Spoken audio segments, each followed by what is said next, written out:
செயல்பட முடியலன்னு சொல்றீங்களா? ஆமா, பயமா இருக்குல்ல சார். இப்போ ஒருத்தன் பஸ்ல வரானோ பைக்ல வரானோ அவன் வந்து எப்படிப்பட்ட நபர்னு தெரியலையே.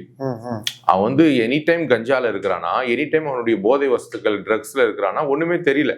அவன் எப்படிப்பட்ட நிலைமையில இருக்கிறான்னு தெரியும், அவன் யாராலையும் கண்டுபிடிக்க முடியாத ஒரு சூழ்நிலை இருக்கிறது.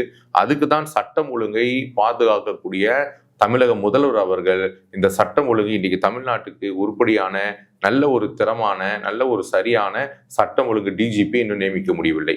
ஒரு தற்காலிக எலெக்ஷன் வந்து விட்டது. ஒரு தற்காலிக டிஜிபி தான் இன்னைக்கு தமிழ்நாட்டுக்குள்ள இருக்கிறார். இன்னைக்கு தமிழ்நாட்டுக்குள்ளே நிர்வகிக்கக்கூடிய ஒரு பெரிய பொறுப்பு, ஒரு எப்படி தலைமைச் செயலாளர் இருக்கிறோ அதே போல தமிழ்நாட்டுக்கு ஒரு டிஜிபி, அது சட்ட ஒழுங்கு டிஜிபி வந்து ஒரு பவர்ஃபுல் போஸ்ட். அதுக்கே இன்னைக்கு பொறுப்பு தான் போட்டிருக்கிறாங்க.